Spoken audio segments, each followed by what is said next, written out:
Thierry Ardisson est devenu l'homme en noir de la télévision. Depuis les années 80, l'animateur est bien connu des téléspectateurs français et ses émissions, telles que Tout le monde en parle, ont marqué le PAF. Mais saviez-vous qu'il rêvait d'exercer un tout autre métier qu'il a finalement laissé de côté?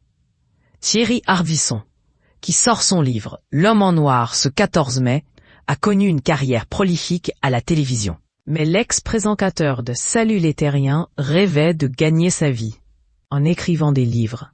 J'ai commencé à écrire à l'âge de 13 ans et publié mon premier livre 10 ans plus tard, a confié au Parisien celui qui avait publié son roman Ciné-moi en 1972. S'il s'est lancé sur cette voie, il n'a pas souhaité en faire son métier, ni se consacrer à cette occupation, bien qu'il ait sorti quelques livres durant sa carrière à la télévision. Je n'ai pas eu le courage de devenir écrivain de peur de crever de faim.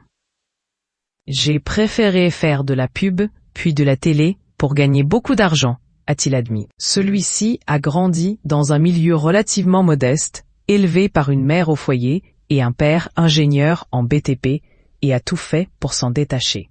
Un mec comme moi aurait dû naître dans une famille riche.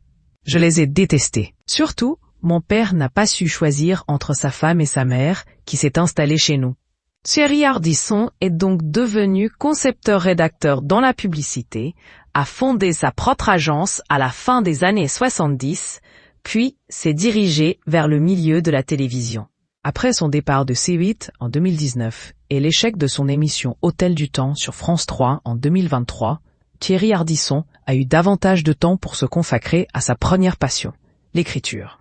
En 2024, il a donc publié son livre L'âge d'or de la pub et il sort désormais son nouvel ouvrage. Mon ambition, désormais, c'est d'écrire. Je commence déjà à plancher sur le livre d'après, sur la monarchie, a-t-il expliqué. À 70 ans, le conjoint d'Audrey Crespo-Mara souhaite profiter des années plus calmes qui s'offrent à lui.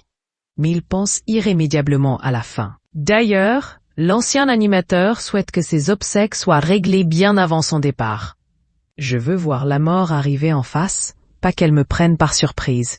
Le jour où je sentirai la fin approcher, je déciderai de tous les détails pour mon enterrement, a-t-il détaillé.